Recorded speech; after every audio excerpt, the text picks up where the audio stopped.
Imagine waking up in the dead of night, stepping into a dark kitchen, and finding your teenage daughter crouched on the floor. Her face is smeared with blood, and she is violently tearing into a raw fish with her bare hands. This family harbored no superstitions. They were highly educated, fiercely logical modern professionals who had just relocated to a quiet rural village. How does a family armed with complete rationality fall prey to a grotesque possession? We often treat ancient local folklore as quaint fairy tales, but dismissing these stories doesn't grant you immunity from what's hiding in the dark. It strips away your only line of defense. Tapan Babu, an incoming government magistrate, his wife, and their 2 daughters arrived in a remote village during a brutal, blinding rainstorm. They were stepping straight out of the bustling, cosmopolitan logic of Kolkata into an environment that played by very different rules. The first crack in their reality happened almost immediately. Their local caretaker, an elderly man named Bhuvan, offered to guide them to their new bungalow. But instead of getting in their speeding car, he insisted on walking, and somehow he arrived at the front door before they did. Bhuvan offered a highly specific piece of advice for their first night. He told the family to stay away from the riverbank and avoid looking out their windows toward the water once the sun went down. To an urban official like Tapan, this sounded like the ramblings of a superstitious old man. He brushed it off entirely. By filtering this rural reality through a lens of city logic, he inadvertently opened the door for local entities to step inside.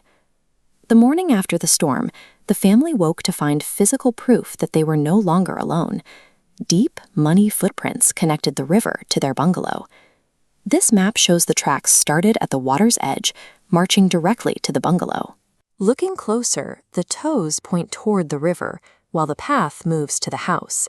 This is ulte payan, or backward feet, a physical trait of demonic spirits. Those reversed steps act as a distinct predatory marker. Something from the water deliberately breached the boundary of the human sanctuary, staking its claim right at their threshold. Tapan's 16-year-old daughter, Sugandha, ignored the caretaker's warning entirely. Wandering near the riverbank, she locked eyes with a mysterious, beautiful girl with striking, oversized eyes, who beckoned her closer. The strange girl didn't attack. Instead, she asked Sugandha if she could have some fish. In the context of a haunting, this is an active test of compliance, a way to gauge if the target can be manipulated. Demonic entities across global folklore frequently use this exact tactic. They mask themselves in beautiful, harmless forms to bypass the innate skepticism of adults and zero in on the natural curiosity of vulnerable youth.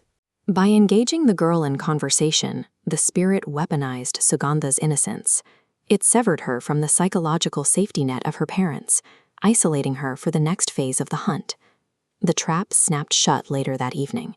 Sugandha was sent to the local market at dusk, where she purchased fresh, raw fish, the exact physical trigger the entity had been waiting for. Walking back along the dark riverbank, the atmosphere thickened. The smell of her fresh catch was suddenly overpowered by a suffocating, putrid stench of rotting fish that filled her lungs. Then the physical assault began. A heavy tree branch violently snapped and crashed across her path.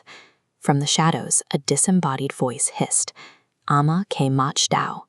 That phrase translates to, "Give me the fish." She was being hunted by a mechobut. A mechobut is a specific type of Bengali ghost obsessed with eating fish. Unlike standard demonic spirits driven by pure malice, this entity is driven by a grotesque, insatiable gluttony. The mechobut manipulates the environment, using sensory terror and disorientation to exhaust the victim's mind.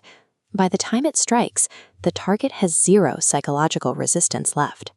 Sugandha ran blindly through the dark, her mind entirely shattered by the chase. She barely reached the safety of her front door before violently hammering on the wood and collapsing onto the floor in absolute terror. Hearing her horrific story, her parents immediately deployed their urban rationality. They desperately tried to logic the fear away, blaming the old caretaker for planting silly, superstitious ideas in their daughter's head. Debating the existence of a threat doesn't make it disappear.